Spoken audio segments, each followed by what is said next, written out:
Hi, Behind Woods viewers. Come to meet you guys.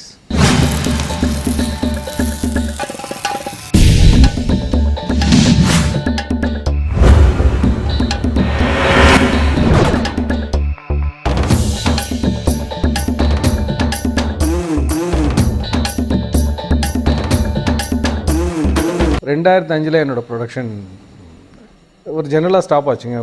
வருஷலா படங்கள் பண்ணிகிட்டு இருந்தோம்.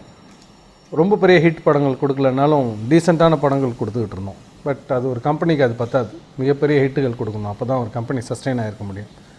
ஸோ ஒரு பிரேக் எடுக்கலாங்கிற ஐடியாவில் தான் ப்ரொடக்ஷனை நிப்பாட்டினேன். அதுக்கப்புறம் ஆக்டிங்கிறது வந்து கம்ப்ளீட்லி அன்பிளான்ட். அது சேரன் சார் வந்து அவர் கொடுத்த புஷ். ஸோ அரௌண்ட் 2007 மெதுவாக ஆக்ட் பண்ண வந்தேன். அது கம்ப்ளீட்லி அன்எக்ஸ்பெக்டட். அது பிளான் பண்ணவும் இல்லை. ப்ரொடக்ஷன் நிப்பாட்டிட்டு நடிக்க வரணுங்கிற ஒரு பிளான்லாம் கிடையாது. It just so happen.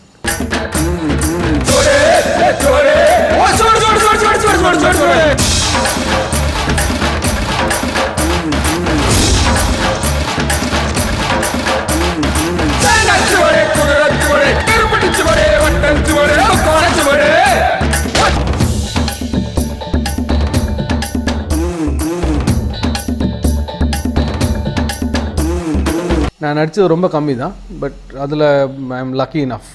இந்த ஒரு ஷார்ட் பீரியடில் நிறைய படங்கள் அப்படி பார்த்தேன். என்னோடய இன்ட்ரடியூஸ் பண்ண மாயக்கண்ணாடியிலே I was registered well.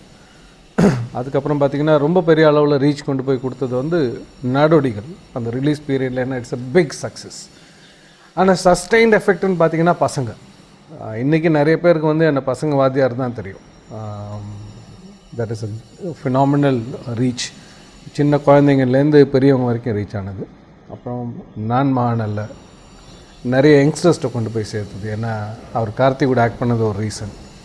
Plus அந்த கேரக்டரும் ரொம்ப நைஸ் கேரக்டர். எனிபடி யார் பண்ணியிருந்தாலுமே அவங்களுக்கு அந்த மரியாதை கிடச்சிருக்கும். அண்ட் யுத்தம் செய் மிஸ்கின் சாரோட second very interesting character. Topping up all is Mankatha. இன்றைக்கும் அப்படியே எங்கேயா போய்ட்டு வந்தோம்னா செட்டியார் என் பேர் கூட நிறைய பேருக்கு தெரியாது, ஜெயபிரகாஷ்ன்ட்டு. நான் செட்டியார் எப்படி இருக்கிறீங்க அப்படின்னு அப்படி காரில் போகிற போக்கில் கூட கேட்டு போவாங்க. ஸோ அந்தளவுக்கு அதோட ரீச் மங்காத்தா. வெங்கட் பிரபு கூடயும் அஜித் சார் கூடயும் பண்ணது big big reach Mankatha. Your game is over.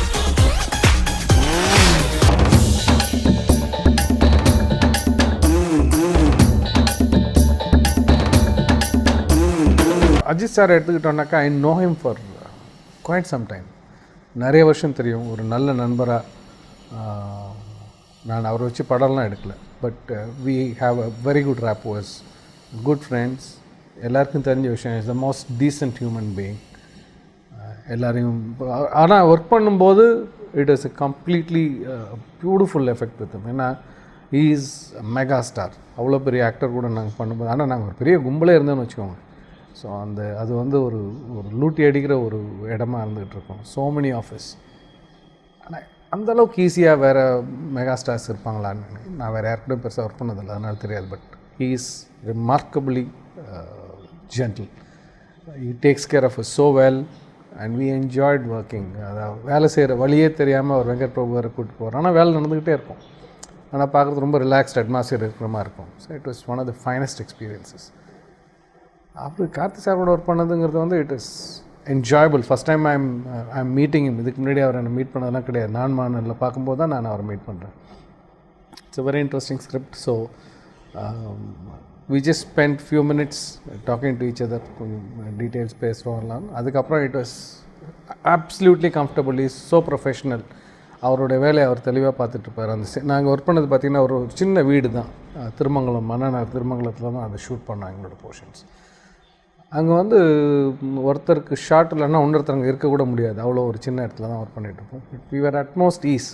Work பண்ணுறதுல வந்து no discomfort at all and it is very enjoyable. Is like எனக்கு இன்னும் கொஞ்சம் வயசாக இருந்தால் என் சன்னை விட அவர் கொஞ்சம் ஜாஸ்தி வயசு, அவ்வளோதான். So it is very easy to work with him and I felt very comfortable.